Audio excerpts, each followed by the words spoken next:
con el tema número 2. Así es. Recuerden que hay 6 temas, pero el tema número 4 es como si fueran 3 en 1, ¿eh? Está difícil, está largo.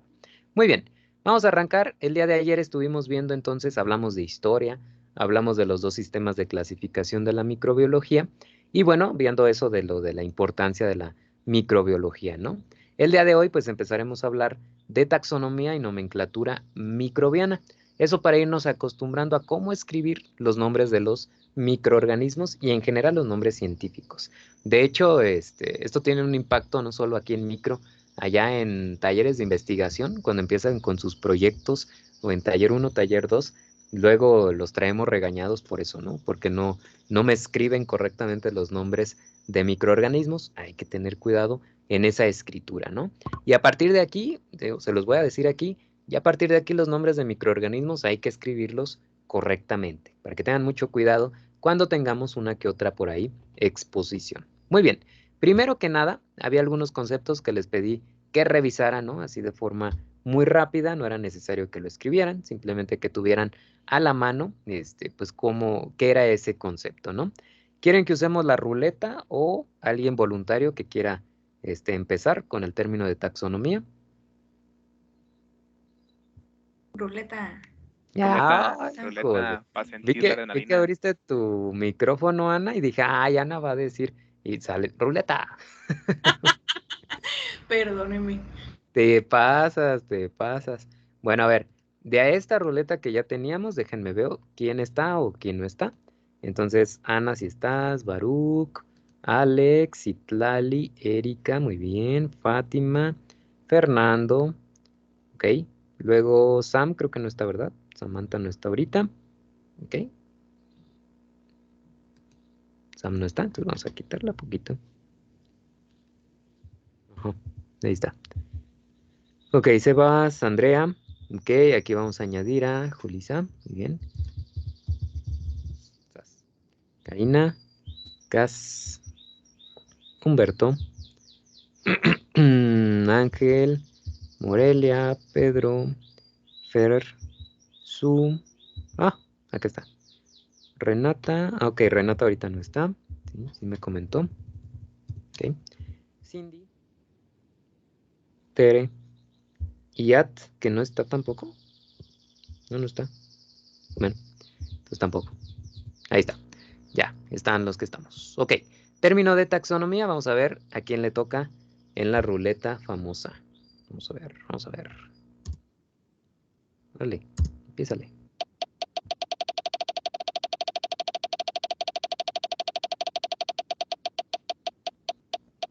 Muy bien, y el elegido es Sebastián.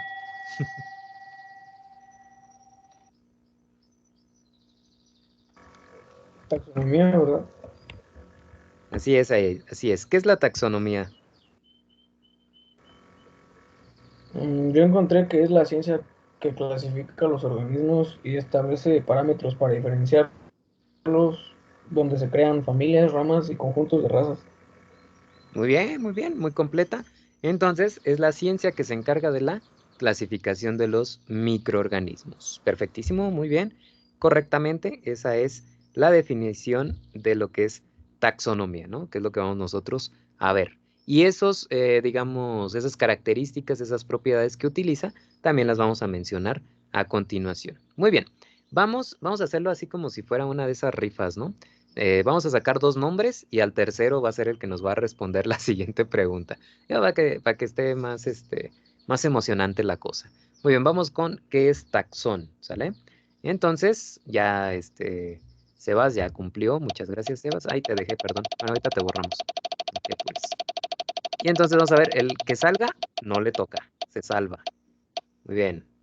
Fernando, te salvas por ahorita, ¿sale? No te borramos, pero sí te salvas. Al que sí voy a borrar es a Sebas. Ahí está. Viene otra vez. Tampoco esta persona responde.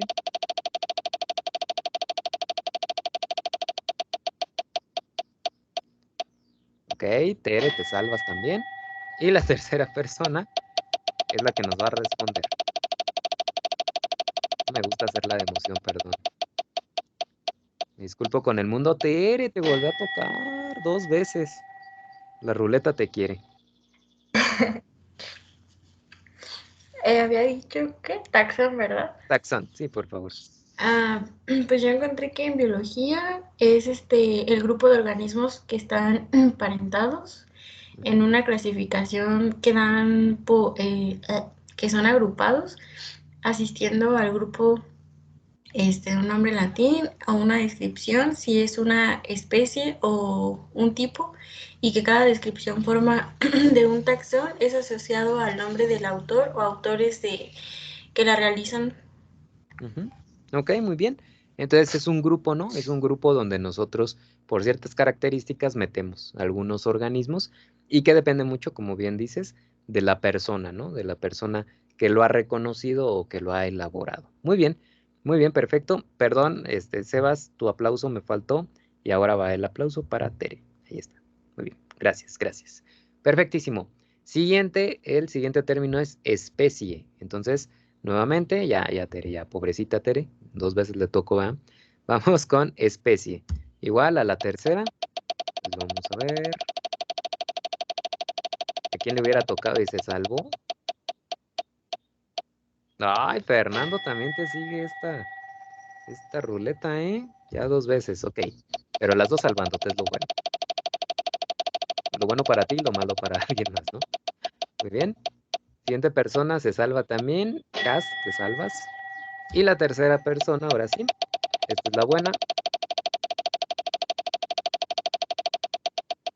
Y le toca a... Pues, órale. Ya está truqueada esta cosa, ¿eh? Cas. Sí, yo encontré que es un conjunto de organismos o poblaciones naturales capaces de entrecruzarse y producir descendencia fértil, Ujú. Sí, pero muy no bien. pueden hacerlo o al menos no lo hacen habitualmente con los miembros de poblaciones pertenecientes a otras especies. Perfectísimo. Entonces, la característica aquí es que se puedan reproducir, entrecruzar, ¿no? Entre ellos. Y que no lo hagan con otra especie. Perfecto. Es un rango, ¿no? Dentro de la taxonomía que nosotros encontramos a la especie. Perfectísimo, muy bien. Muchas gracias. Muchas gracias, Cas. Ahí está el aplauso. Perfecto. Muy bien, vamos, siguiente término es cepa. Vamos a ver. La primera persona no le toca. Vamos a ver si se sigue cumpliendo esto porque se me hizo muy raro, ¿no? Que las 2 veces. Ok, Pedro se salva. Vamos a ver, si la siguiente persona que no le tocaría repite, es que hay algo raro en esta ruleta. Ok, Fernanda. Y la persona que nos tiene que responder es...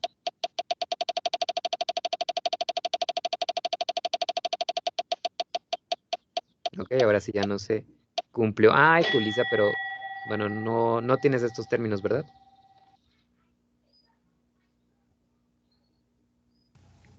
No, no los tengo. Ok, no te preocupes. No, sí, se va incorporando. Muy bien. Vamos a... Ahora sí. La buena, la buena.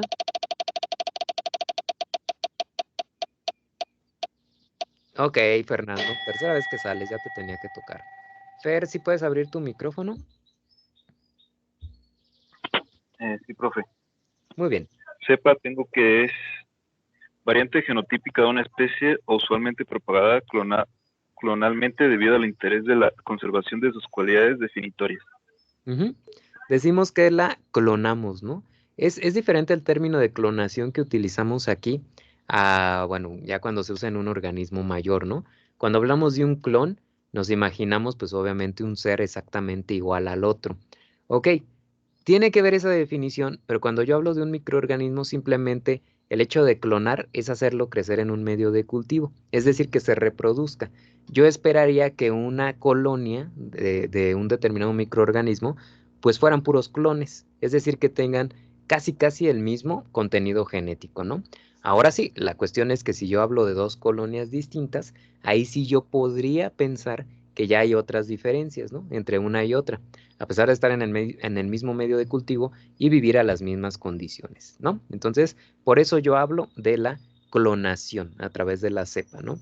Y recuerden que esto tiene que ver con si mi especie, por ejemplo, no sé, mi microorganismo, lo tengo aquí en Morelia, o creció en Europa, o creció en África, o creció en la Antártida.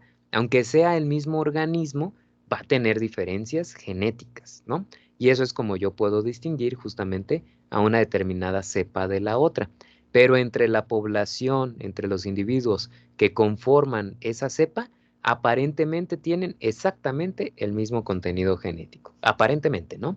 Estoy hablando de un 99%, pues, tampoco es perfecta la cosa, ¿no? Por así decirlo. Muy bien, gracias, Fer. Ahí van tus aplausos, muy bien. Ya la ruleta te traía entre ceja y ceja, al parecer. Entonces, bueno, ahí está. Siguiente concepto son rangos taxonómicos.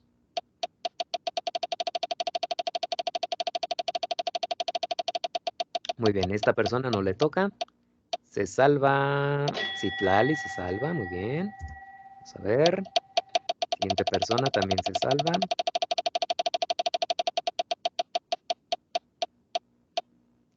Morelia se salva. Y vamos a ver quién es la persona elegida para que nos diga que es un rango taxonómico.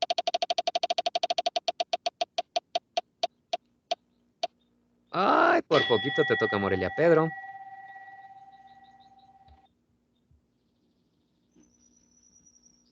Es como la forma en la que se divide, ¿no? Así las categorías de la taxonomía, ¿no? Que si nos acordamos era cuando decía que era especie, luego que género, luego seguía familia, orden, clase, filo, división, y así, bueno, lo dije al revés, pero era eso básicamente. Sí, muy bien.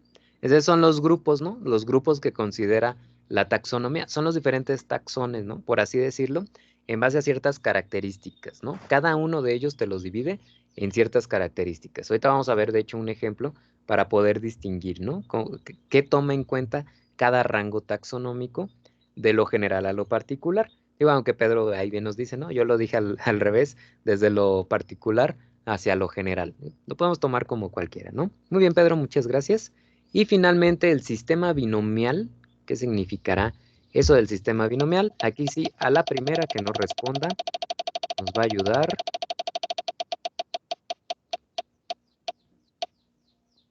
Ay, por poquito, Fátima.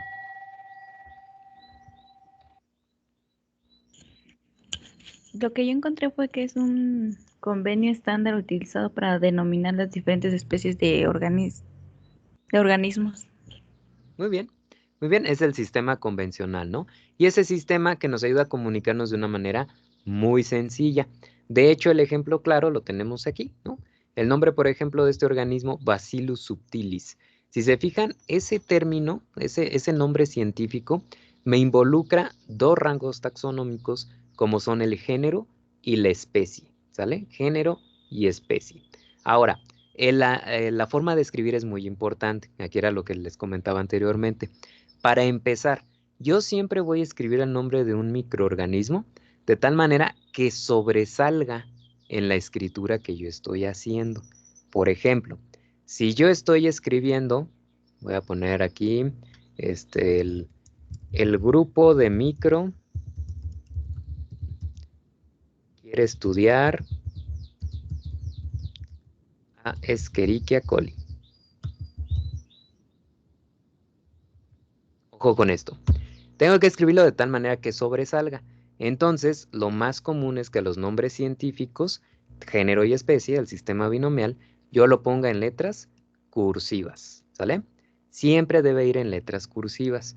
Cuando en un texto tú ya nombraste a un microorganismo, digo, puede ser esto importante para sus trabajos de investigación después, entonces a partir de ahí yo ya voy a usar el nombre corto del microorganismo.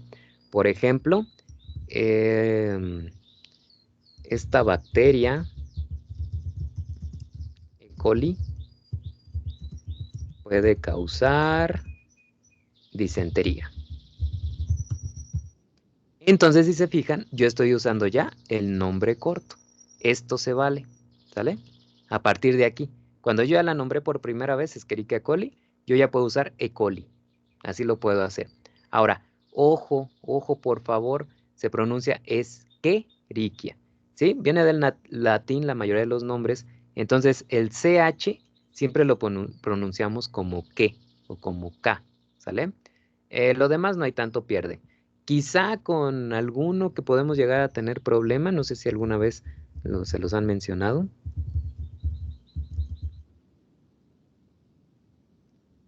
¿Alguno de ustedes tomó clase con la maestra Carmen? Sí. Sí, profe. ¿Biología? ¿Alguna vez nombró este organismo o no? Muchas veces, profe. Muchas profe. veces. Ok, bueno, no es mala onda con la maestra Carmen, me llevo muy bien con ella y todo, pero a mí me dio también clase, ¿no? La cuestión es que por lo general ella, si yo bien recuerdo, nos decía Saccharomyces cerevisiae, ¿no? Y no. Esta terminación se pronuncia solamente E. Saccharomyces, aquí fíjense, esto se pronuncia como K. Saccharomyces cerevisiae. Ese es el nombre, ¿sale? Entonces, bueno, son algunas formulitas para ir nombrando microorganismos de una forma más sencilla. Saccharomyces cerevisiae. ¿Qué pasa si, por ejemplo, por eso les digo, tiene que resaltar el nombre científico?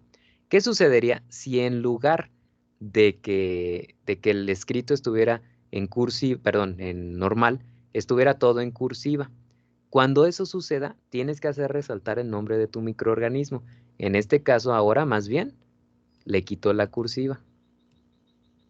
¿Sale? A eso me hace referencia el sistema binomial, que me dice género y especie, y que además me permite abreviar el nombre de los microorganismos. ¿Cuál es el nombre abreviado de Saccharomyces cerevisiae? Pues no hay tanto pierde, ¿no? Simplemente S. cerevisiae. Adiós. Así. Ahora, la otra cuestión es que en los nombres científicos solo el género lleva mayúscula al inicio y solo la del inicio, solo el género. El género aquí es Saccharomyces, el género aquí es Escherichia. Solo esa lleva mayúscula. El apellido, es decir, la especie, nunca lleva mayúscula, siempre va en minúsculas. Sea un título, sea lo que sea, siempre va en minúsculas. ¿Sale? Muy bien, ese es el sistema binomial. Entonces, bueno, ya así ustedes van a saber cómo escribir el nombre de los microorganismos de forma correcta. ¿Sale? ¿Alguna duda?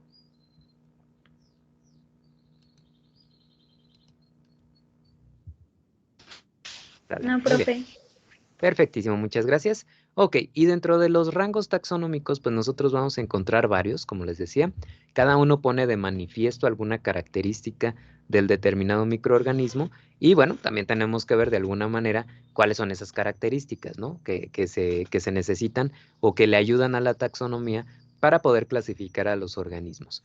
Entonces, entre ellos, por lo general, la mayoría de los organismos, sean bacterias o sean eucariotas, sean procariotas o eucariotas, tienen orden, familia, algunas tienen tribu y género, ¿sale? La especie, ojo con esto, la asigna la persona que ha descubierto a ese organismo. Por decir, alguien aísla un organismo pensando que es, por ejemplo, un bacilo, ¿no? Un bacillus. Y resulta que sí, sale dentro del género de Bacillus, pero no tiene una especie todavía definida. Entonces nosotros le podemos poner el nombre. Ustedes recuerdan, ayer yo les decía, ¿no? De este Winogradsky, que nombró a uno de sus organismos Pasteuranium, ¿no? En la especie. ¿Por qué? Pues simplemente porque le caía muy bien Pasteur, porque era su sensei, y por eso le puso de esa manera, ¿no? Si yo descubriera un organismo, me gustaría que fuera, no sé, una levadura, que fuera Cluiberomyces, le podría poner yo así como Martinus, ¿no? Por mi apellido, Martinus, algo así. Así que vamos a molestarlos un poquito para que se me distraigan y vamos a reiniciarlo. Quiero que me digan, ¿cómo le pondrían a su microorganismo? Vamos a ver. Vamos a tomar 3 ejemplos, a ver a quién le toca. Ya les dije, ¿no? Yo quisiera que fuera una levadura y le pondría Martinus al final. ¿Sale? Citlali, ¿cómo le pondrías? ¿Me repite la pregunta, por favor?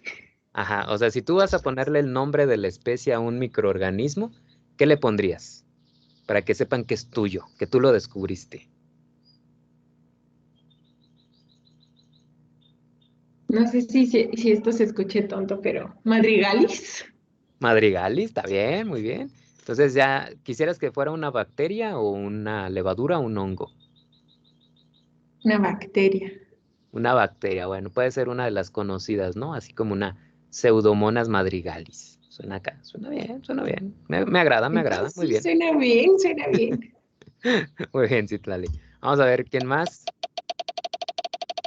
¿Quién más se anima? A ver, bueno, lo obligamos, ¿no? Es que luego les pregunto y no me quieren responder. Pero es curioso a veces, ¿no? ¿Andrea?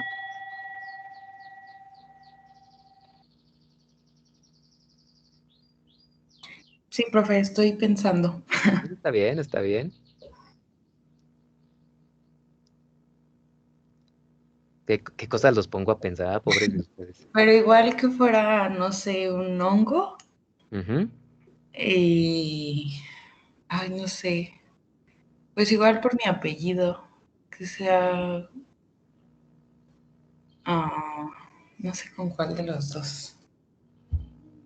Para que no se vayan a enojar el papá o mamá. Es que suena chistoso con González. Con González. Ajá, es como González. No Un sé. Aspergillus González. Digo, también puede ser la terminación E o A, ¿no? No tiene que ser exactamente enis. Podría ser Gonzalitis o algo así, ¿no? O Pues Raceae. no, en Raceae, ándale. Ándale, muy bien.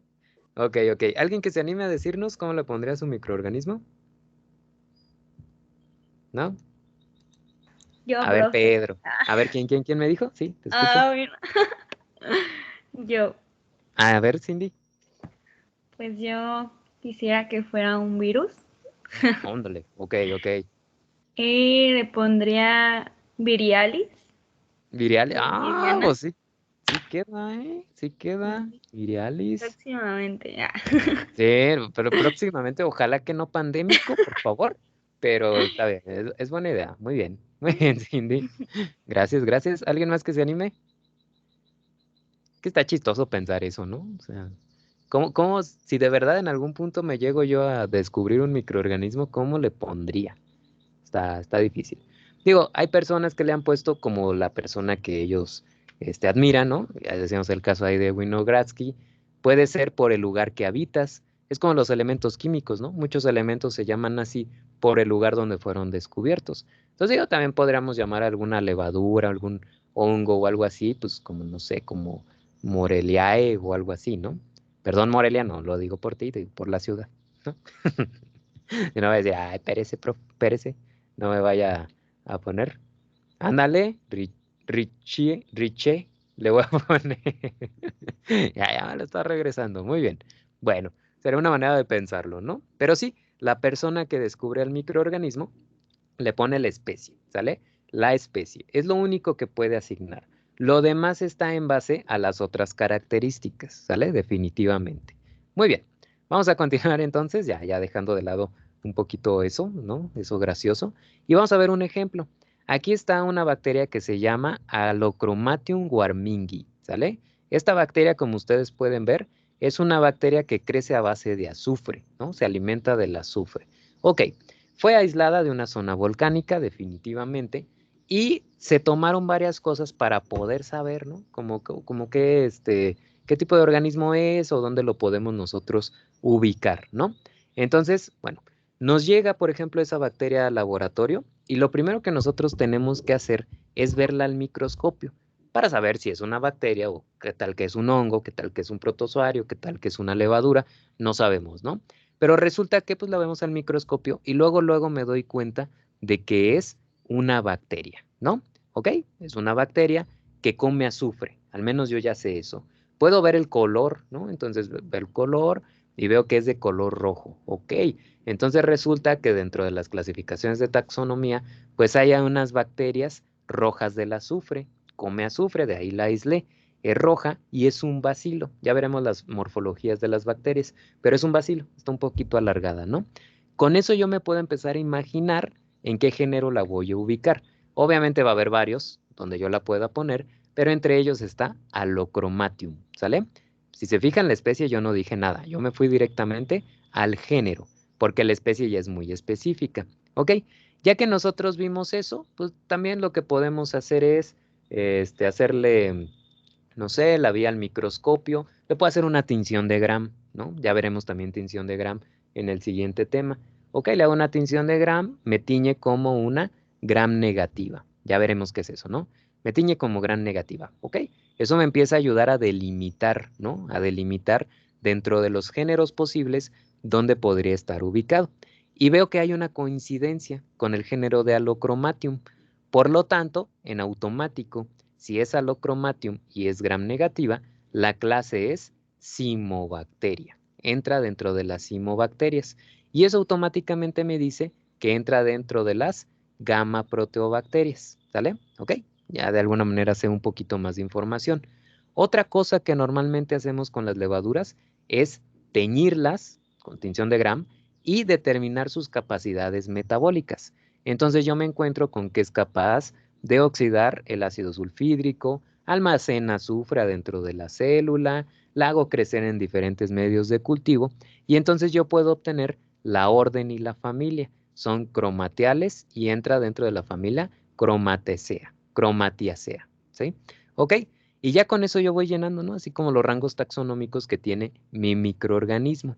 Sin embargo, actualmente la única forma de reconocer por nombre y apellido, es decir, género y especie, a un determinado microorganismo, es a través de la secuenciación de su RNA ribosómico. Lo que yo les dije ayer para la clasificación filogenética, ¿no?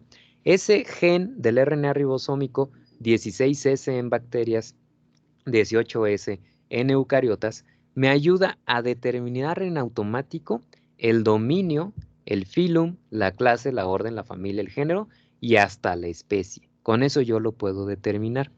Si no hay especie, entonces es cuando yo le pongo el nombre y digo, esta es una nueva especie. Esta es mi aportación al mundo microbiológico. ¿Sale? Entonces, el rango más grande, más diverso, es el del dominio, el dominio filogenético. Hay 3 dominios nada más. Eubacteria, como ya sabemos, o bacteria, arquea y eucaria, ¿no? ¿De dónde obtenemos el dominio? Nuevamente, de la secuenciación del RNA ribosómico. El filum solamente existe este rango taxonómico para las bacterias. Y entonces hay varios filums, obviamente, entre ellos del gamma proteobacteria. ¿Cómo puedo llegar a esto? Por la secuenciación del RNA ribosómico, etcétera, ¿no? 16S en este caso. La clase, Cimobacterias, yo la pude saber por la tinción de Gram. La orden, cromatiales, yo la pude saber por los pigmentos característicos que tiene, ¿no? Que son rojos, púrpuras. La familia, yo lo puedo saber por las características metabólicas que puede tener. El género, por la forma microscópica que tiene. Y la especie, ya por características más finas, ¿no? También digo, todo engloba la secuenciación del RNA ribosomal, pero si yo veo que tiene un tamaño específico, que el azufre lo genera en los polos y no en el centro de la célula, todo ese tipo de cosas ya me pueden ayudar a determinar pues qué tipo de microorganismo sería, ¿no? Aquí está, de hecho esta es una imagen de Allochromatium warmingi y como ven esas cositas en negro es justamente el azufre almacenado, ¿no? En los polos de lo que es esta célula. Muy bien. Otro ejemplo sería ya dentro de bacterias más conocidas como las que pertenecen a las shigelas, ¿no?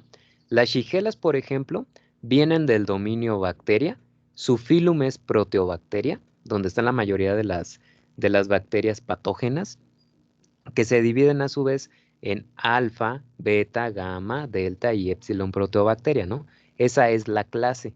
Ahí en gamma proteobacteria están las cromatiales, como Allochromatium, la que acabamos de mencionar, las teotricales, las legionelales, las pseudomonales, las vibrionales y las pasteuralelales. Ya no puedo decirlo. Pasteurelales. Uy, por fin. Bueno, solamente lentito, ¿no? Y bueno, ahí también están las enterobacteriales. Entero, porque son las que causan enfermedades. Ya se imaginarán que organismos como pseudomonas están aquí, o como vibrio cólera, pues está acá, ¿no? Y después, la familia es Enterobacteriaceae. Si se fijan, orden y familia se van a parecer mucho. lo que cambia es la terminación, siempre. Y luego vienen los géneros. En géneros está Enterobacter, Escherichia, Klebsiella, Proteus, Salmonella, Serratia, Shigella, Yersinia, ¿no? Yersinia pestis, por ejemplo, Escherichia coli, Salmonella, bueno, Salmonella no creo que sea necesario que se las comente, ya muchos la conocemos, y Shigella, que se parece mucho a Salmonella. Y ahí en Shigella hay varias especies. Está Shigella boidi, Shigella dysenterea, que obviamente es la que nos causa enfermedades, Shigella flexneri y Shigella sonei, ¿sí? Entonces, hay varias especies dentro de este mismo rango taxonómico. Toda esta clasificación te lo hace la taxonomía, ¿no? Y bueno, es importante nuevamente por conocer cómo está ubicado un organismo en esos diferentes rangos de clasificación. Te ayuda a organizar cantidades ingentes, es decir, mucha información de conocimiento sobre los organismos, ¿no? Sabemos 1000 cosas de 1000 organismos o más. Entonces, obviamente hay que organizarlos de una manera sencilla, de tal manera que nosotros podamos encontrar de forma rápida esas características, ¿no? Te clasifica la información de forma precisa. Entonces es como un archivo gigantesco, ¿no? Y obviamente pues muy útil. Además te permite hacer predicciones y formular hipótesis. Si yo obtengo un organismo de una zona volcánica, aunque yo no sepa qué es Allochromatium, que almacena azufre, probablemente yo me imagino que es un microorganismo que almacena azufre. Y entonces yo puedo buscar cuáles lo hacen, ¿no? Y de eso pues, puedo partir una investigación. Otra cosa es que ubica a los organismos en grupos útiles y significativos con nombres muy precisos que permiten la comunicación entre los microbiólogos. Si ustedes van allá a Japón y le dicen, hola, ¿cómo estás? ¿Cómo te ha ido? Doctor, no sé, Xuan-san, no sé el nombre que tenga. Fíjese que quiero hacer una investigación, algo así, pues no te va a entender nada, ¿no? Pero cuando tú le digas Saccharomyces cerevisiae, Escherichia coli, Shigella, Dysenteria, Allochromatium warmingi, y él es microbiólogo, te va a entender. Es lo único que te va a entender de todo lo que le dijiste. Lo mismo que si vienen acá, ¿no? Si viene por acá, no sé, un turco, ¿no? Por decir algo nada más, llega y nos empieza a hablar, pues sí nos vamos a quedar así como que, ¿qué? Pero si en el momento me dices Escherichia coli, dices, Escherichia coli, es lo único que entendí, ¿no? Entonces es un lenguaje universal, el sistema binomial es universal, así como los nombres de los elementos químicos, igual acá, ¿no? Eso luego uno reconoce de qué estás hablando. Y por eso cuando uno se interesa en un organismo y lo mete en Google, pues le puede salir información en inglés, en francés, en alemán, en japonés, en coreano, ¿no? En muchos idiomas distintos. Pero lo único que puedes entender es el nombre del organismo. Eso que ni que, ¿no? Y obviamente, pues es esencial para la identificación exacta de los microorganismos, porque digamos que es un marco de referencia, ¿no? Si tú tienes un organismo nuevo, lo mandas a secuenciar y luego comparas contra todas las secuencias de los que ya conoces, pues puedes saber a quién se parece más y quizá quién es, ¿no? Por género y especie. Entonces, de ahí radica la importancia de la taxonomía. Ahora, ¿qué características utiliza, no? ¿Qué características son aplicadas en taxonomía? Tenemos dos grupos. Antes digamos, de la dilucidación de lo que es la molécula de ADN y del desarrollo de muchas teorías, de muchos métodos relacionados al estudio de los ácidos nucleicos, pues obviamente todo se basaba en características más de tipo morfológico, fisiológico, metabólico, ¿no? Más de este tipo. A esas las llamamos entonces las características clásicas, ¿sale? Y una vez que se desarrollaron todas aquellas herramientas más moleculares, pues obviamente les empezamos a llamar características moleculares. Denme un segundo, déjenme tomo agua.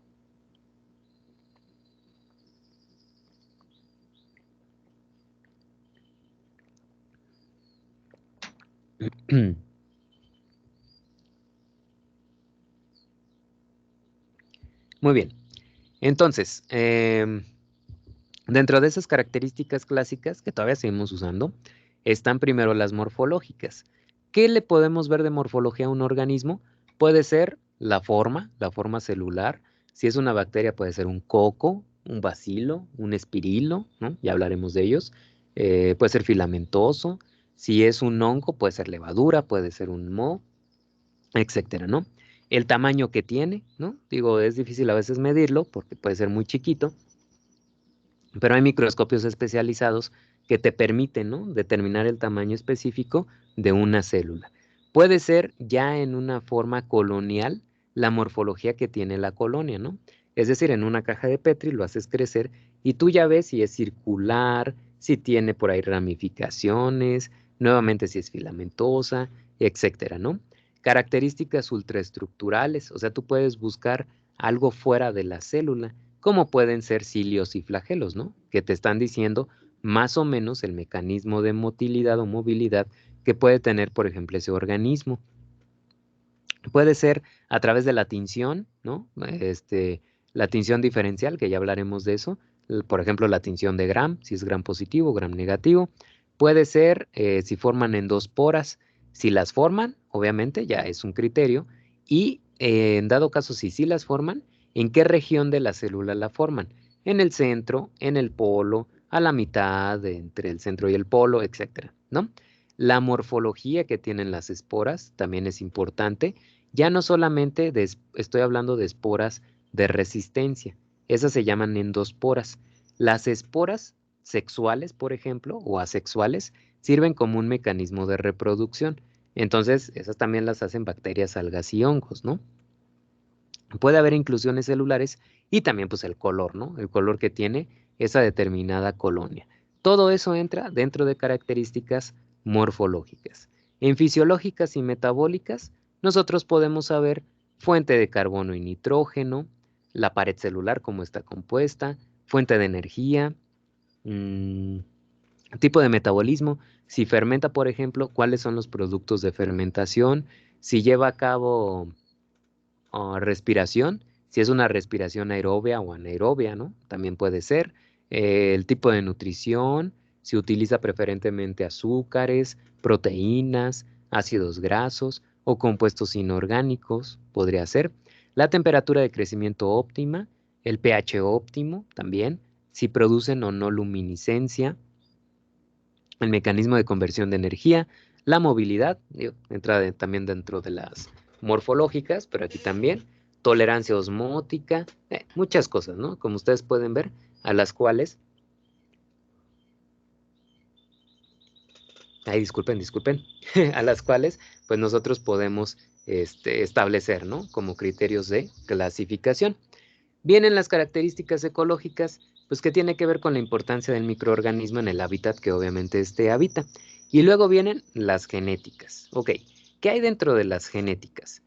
Poquito antes de que empezara a salir todo esto del modelo del ADN, lo que se hacía era comparar las proteínas, ¿no?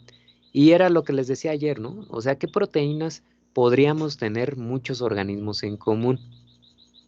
Quizá una ADN polimerasa, ¿no? Quizá una RNA polimerasa, quizá un ribosoma, también puede ser, pues es una proteína, un complejo proteico, es decir, proteínas que todos los organismos normalmente tienen. Y entonces lo que se hacía era, pues simplemente compararlas, ¿no? O sea, sacar la estructura de la proteína y ver qué tanto se parecían una con la otra. Ese es un criterio de clasificación. Pero luego viene ya el descubrimiento de los ácidos nucleicos y las metodologías aplicadas a ellos, ¿no? Entonces, por ejemplo, se puede calcular la composición de ácidos nucleicos mediante el porcentaje guanina-citosina, que de hecho es un criterio de clasificación muy importante, ¿sale? Veremos en las bacterias sobre todo un poquito de esto. ¿Cómo se calcula esto? Pues simplemente en el ácido nucleico yo sumo la cantidad de guanina-citosina y lo divido entre el total de nucleótidos que tiene. Eso se multiplica por 100 y te da un cierto porcentaje. Ahora, ¿qué información te da eso, no? El porcentaje de guanina-citosina. Ok, ¿recuerdan cuántos puentes de hidrógeno mantienen unidos a la guanina y a la citosina?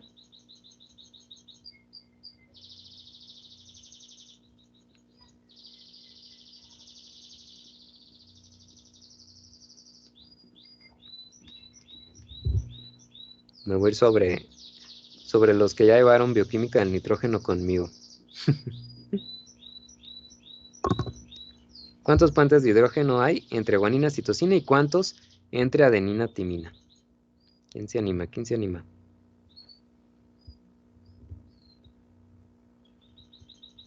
la guanina y la citosina mediante 3. Perfecto. Guanina y citosina 3 y adenina y timina 2, ¿no? Entonces nosotros pensamos, ok, el ADN conforme sube la temperatura se empieza a desnaturalizar, así decimos, ¿no? Eso quiere decir que se separan las dos hebras que estaban unidas por puentes de hidrógeno, ¿ok? Entonces el contenido de guanina citosina me da una idea de más o menos a qué condiciones vive el organismo. ¿Por qué razón?